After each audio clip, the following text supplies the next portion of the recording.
Okay, may I request somebody to lead the prayer? Miss Erica, can you please lead our prayer for today? Okay.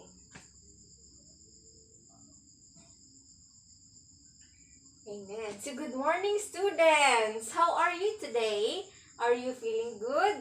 Of course naman. So, today I am your teacher. I am Miss Klea Luces, your BTLE teacher major in HE. So, class monitor, kindly check our attendance for today. All are present. Oh, so that's good to hear that everyone is present today. So, last meeting we discussed about the rules of packaging. Did you learn from it? From what we have discussed last meeting? Did you learn? Oh, that's very good. So, somebody who can summarize what have you learned from we have discussed last meeting? Okay, Romel. Can you summarize what you have learned from the previous topic?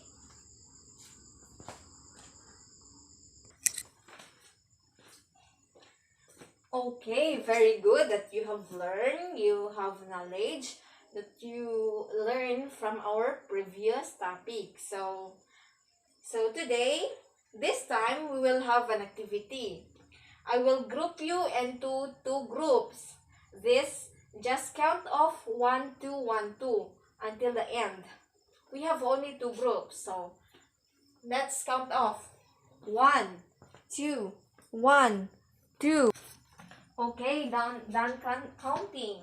So all of the number 1 will be the group 1.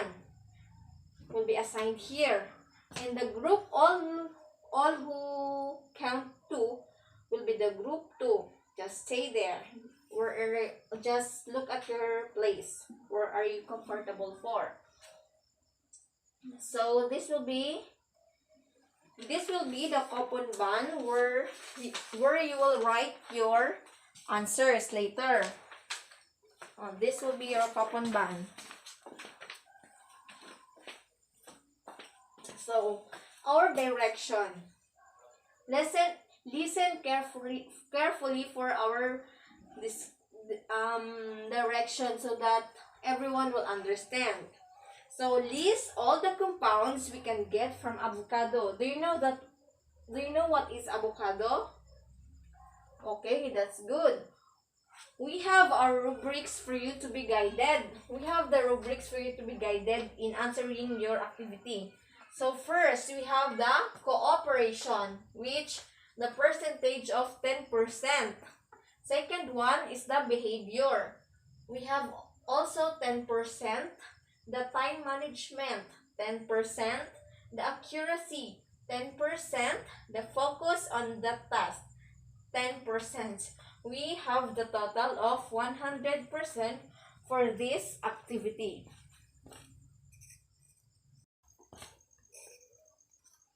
Okay, the activity was done. So, the group 1 got 90%. We will give them barangay clap. So that's very good, group 1. And group 2 got 92%. Very good also. Yes. So let's give yourselves barangay clap also. So, class, did you know the benefits we can get from avocado? From almond. Do you know what's almond? Of course, the nuts. How about or what are the foods you are eating every day for you to energize, for you to alive, or what viand, what fruits, what vegetable you are eating every day? So we will be discussed soon. We will found out later if what are the foods, what are the compounds of avocado and almonds. So today we will be discussing the nutritive value of almond and avocado. Almond and avocado. But before that, This will be our guide for today, our class objectives. So we have 3 objectives for today. So let's read our first objective. Define what are the nutritive value of almond and avocado. The second one, identify what are the nutritive value of almond and avocado. Number 3, analyze what are the benefits we can get from almond and avocado. Okay, we only have 3 objectives for today. So let's proceed to the food. So Food is a substance consumed to provide nutritional support for an organism. So, it is usually plants, animals, or fungal origin and contain nutrients such as carbohydrates, fats, proteins, vitamins, and minerals. So, what usually food you are eating every day? We have the rice, the fruits and vegetables. So the foods will be what we said here, plants or animals. Plants, which under the plants, which we can define the fruits and vegetable we are usually eating every day for us to give energy. So without energy, we cannot work, we cannot push, or we cannot get this one because it is heavy. It needs energy for it to be handled. Now, it's under the plants you have the fruits and vegetables, which are the almond and avocado will be the essential for the carbohydrates. And the animals, we have the meat of chicken, meat of pig, and we have the beef. Anything that can be eaten, we intake. That's the food for and the fungal. For example, the mushroom. That's example of the fungal origin and contain nutrients such as carbohydrates. Rice. Did you know that grains or rice can give us carbohydrates to our body? And fats, the proteins. Example for the proteins that give us is the egg. That is very example of proteins that gives proteins to us. The vitamins and the minerals. Do you understand? Yes. So the second one is the so in food we had the 6 major nutrients, or the 6 compounds. We have the carbohydrates, the fats, the minerals, the protein, the vitamins, and the water. So we will be defined first what is the vitamins. So vitamins is a compound in the food essential to life and health, providing us with energy, the building blocks for repair and growth. So vitamins is one compound that gives us energy. So example, you have wands in your body, or some parts of your body. So if you have vitamins in your body, it was number 1, which is the building blocks for repair and growth. So it's easy to heal if you have a lot of vitamins in your body. Vitamins A, B, C, D, E, until whatever vitamins we have. So vitamins also very important to us. So second one is the carbohydrates. Carbohydrates is a biomolecule consisting of carbon, hydrogen, and oxygen. Oxygen atoms, usually with a hydrogen-oxygen atom ratio of 2:1, and thus with an empirical formula CmH2ON. So, carbohydrates.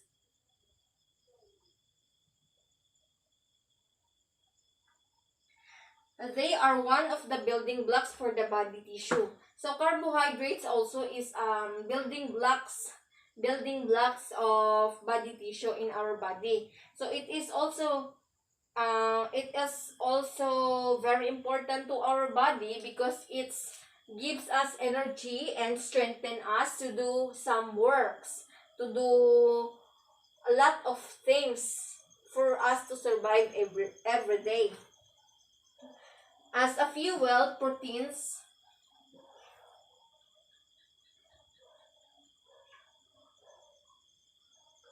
However, not all carbohydrates conform to this precise stoichiometric definition, nor all of chemicals that come from definition to be classified as carbohydrates. So one example of carbohydrates is the rice, which we acquire every day. So rice, because Filipinos are rich of rice, so we consume rice every day. So of course, we also acquired carbohydrates from the rice. So that's it. Number 3, fats. Usually means any ester of fatty acid or a mixture of such compound. Most commonly thus that occur in living beings or in foods.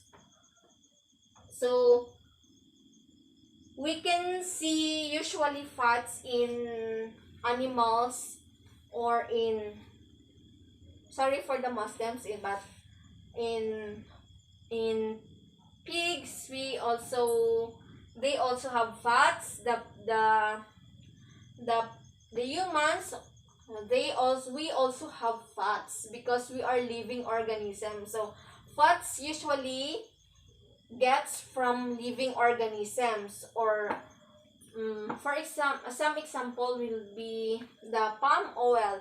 So we can also get fats.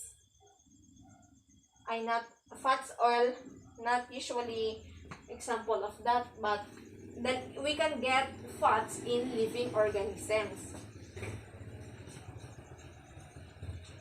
Number 4. Number 4 is the protein. Protein are essential nutrients for the human body, one of the building blocks of the body tissues and fuel source. As a fuel, proteins provide as much energy density as carbohydrates, 4 calories per gram. In contrast, lipids provide 9 calories and 37 kcal per gram. So one example of proteins are that gives us proteins are the eggs, the fruits. It gives us proteins. Proteins is also important to us because protein also gives energy, strengthen us, and it makes our body healthy so that we are living for a long period of time because of these compounds we acquired from food.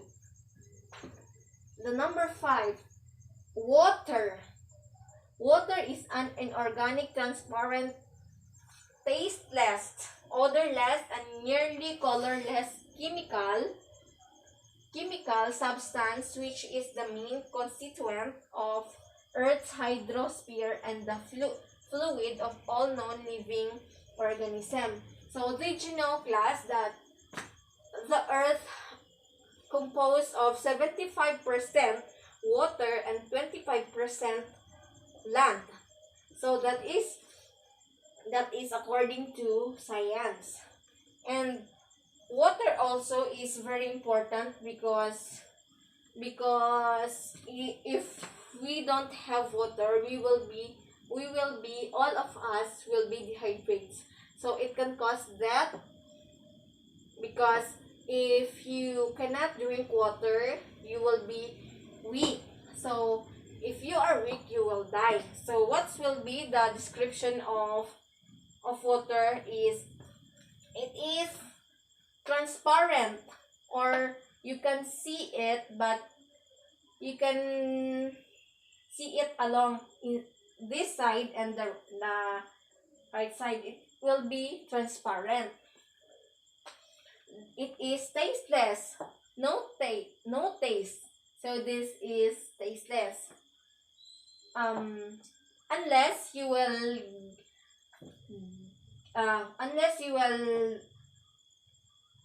put some flavoring. So for example, juice, the water is tasteless, but you get some flavored like juice, orange, apple, and other pineapple, other flavors, so it will be give some flavors.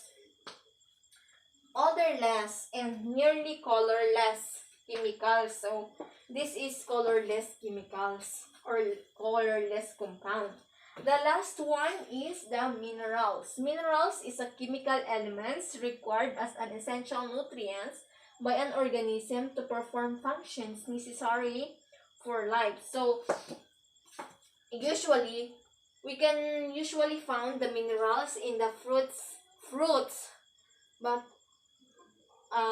from all of these, minerals also gives importance to our body because it strengthens our cells, our bones, and our whole body because of our body tissue, because of the energy they give to us.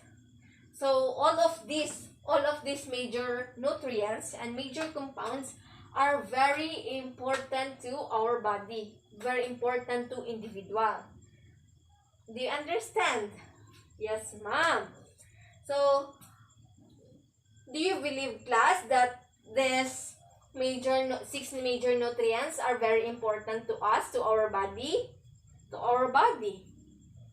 Yes, exactly. It is very important because it gives us energy and gives us nutrients, gives nutrients to our body and strengthen us to do things every day so that we are surviving for this earth, for this planet.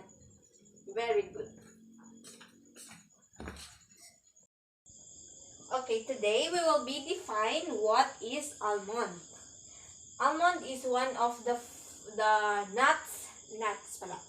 So almond is a species of tree native in Iran and surrounding countries but widely cultivated elsewhere.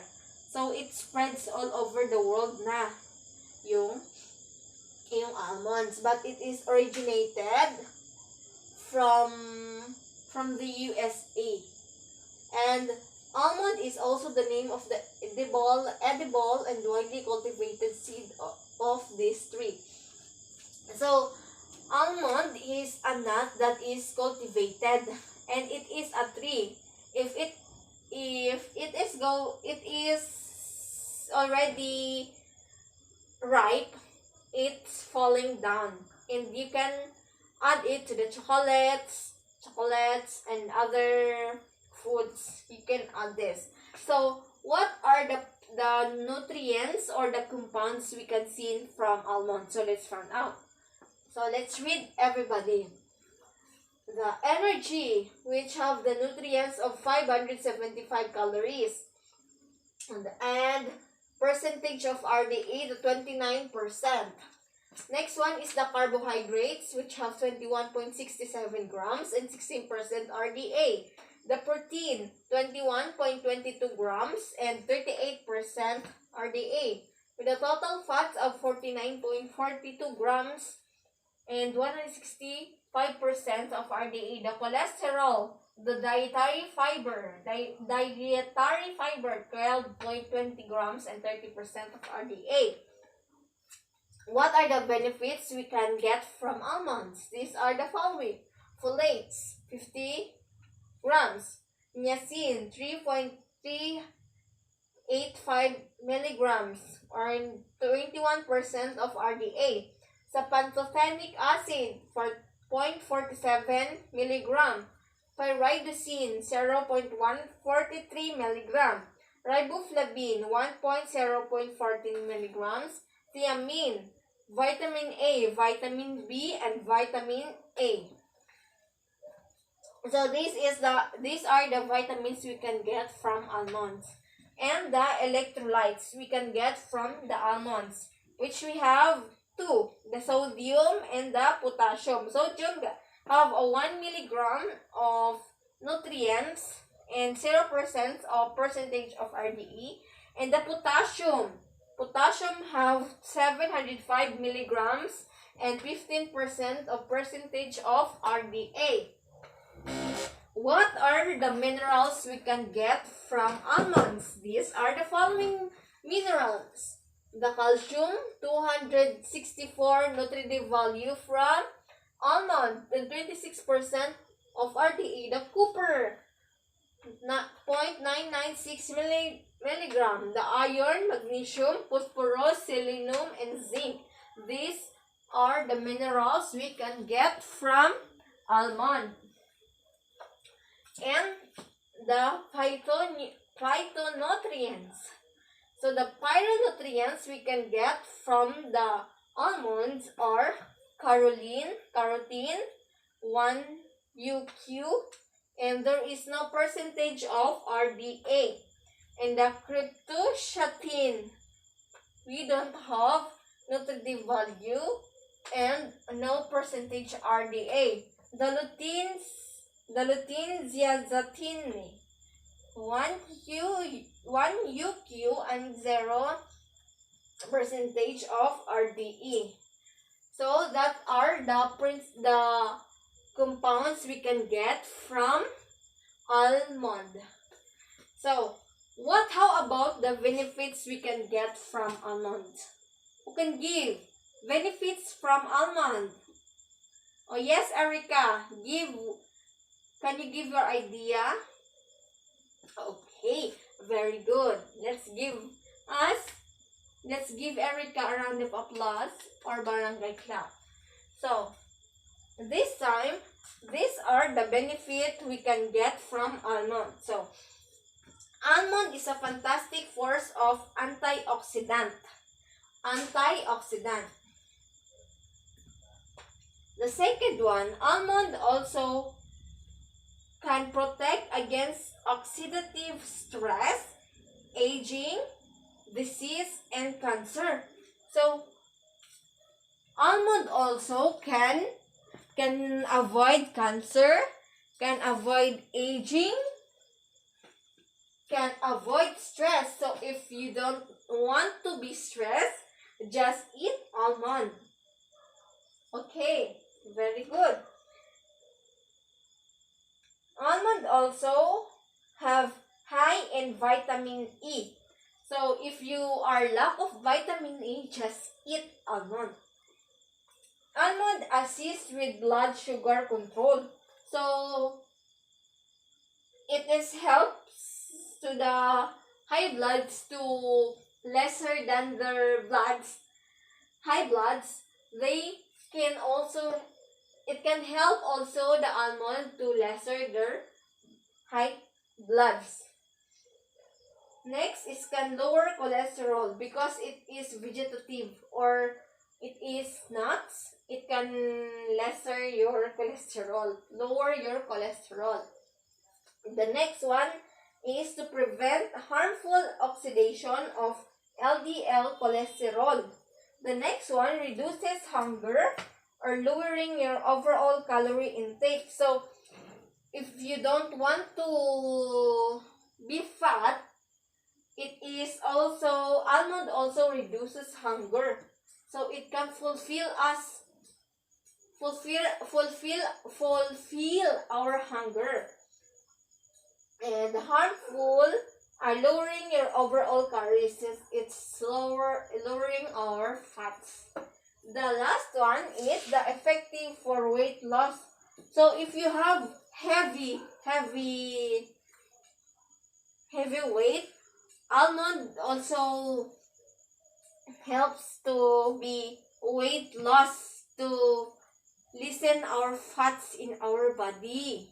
So that's the almond, and almond also very effective for the weight loss, because it gives us nutrients, it gives us vitamins, it gives us phytonutrients, minerals, energies, and in general, almond is very helpful to our body because it can give a lot of nutrients and gives strength to our body.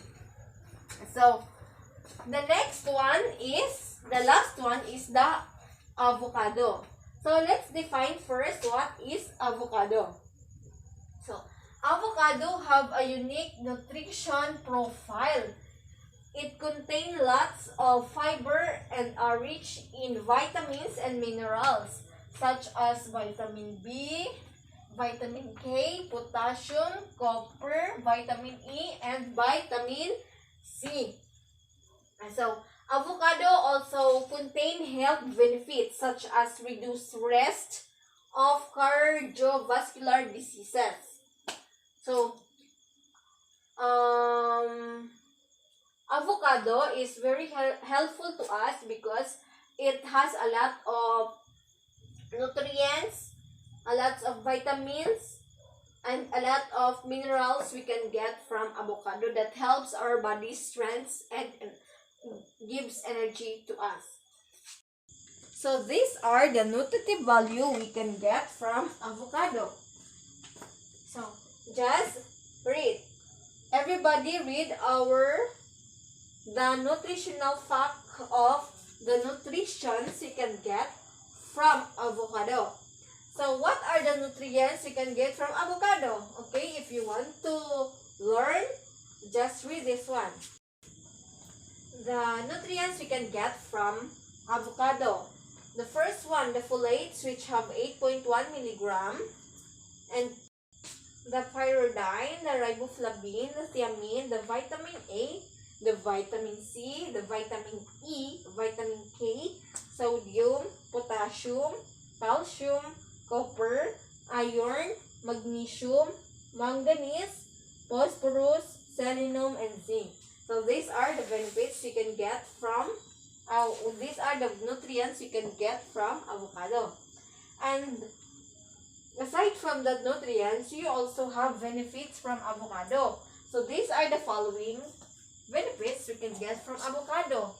Improve digestion, antimicrobial action, protection from chronic diseases, healthy for the heart, lower risk of depression, prevent cancer, natural, prevent osteoporosis, gives healthy baby, and great for vision.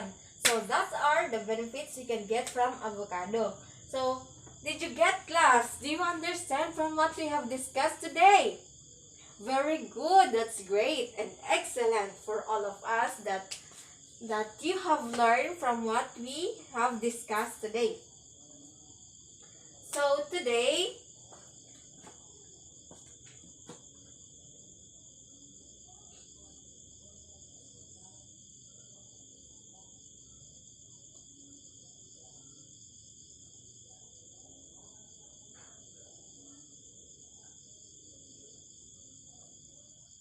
so excellent that everyone have learned for today.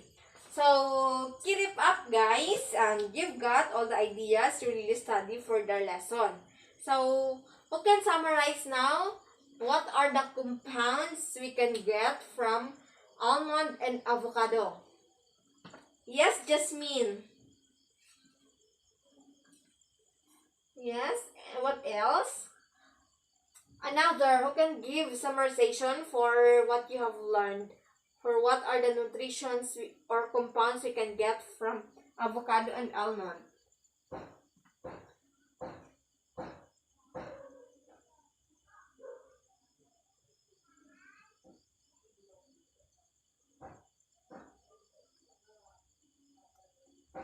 Okay, excellent. Now, can you identify the nutrients you can get from almonds and avocado? Of course. We can now identify what are those. So, this time, again and again, we have the second activity. We will be Because lately you've got 95, 90 and 92% score from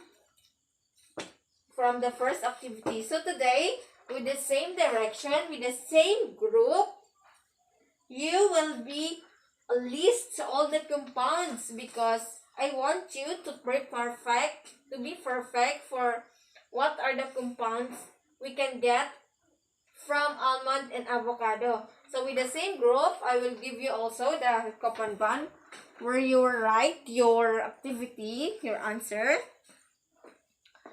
The direction will be the same also. You have only 10 minutes and list all the compounds you can get from almond and avocado for the two fruits. And after that, we will be guided with the same rubrics for you to be perfect and to know the compounds you can get from avocado and almond. So the cooperation 10%, the behavior 10%, the time management 10%, accuracy 10%, focus on the task 10% with a total of 100%. I am expecting that all of you guys got the perfect score, or because you have learned lately what are the compounds from avocado and almond. So let's start. You will be starting your activities now.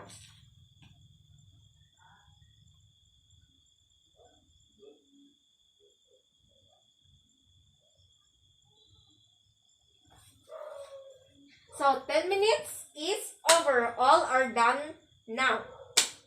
So we'll be evaluate your answer today. So the group 1, you have list all the compounds we are needed. So you've got the perfect score, which is the 100%, because you have that cooperation. You've got the cooperation that I have given to you, the 10%, because you almost got the cooperation. The behavior, all are participating so that, and no one are so lively voice that can distract to our class or your activity, so that I will give you 10%. The time management, you've done your activity before the time, which 10 minutes. The accuracy, all the answers are exact because you listened and behaved lately for our discussion. And focus on the task. You do your task because you are focused. You are listening to me while I am giving the directions and while I am discussing in front of you. So you got 100%. Very good. Give yourself barangay clap. So group 2, I will check your output.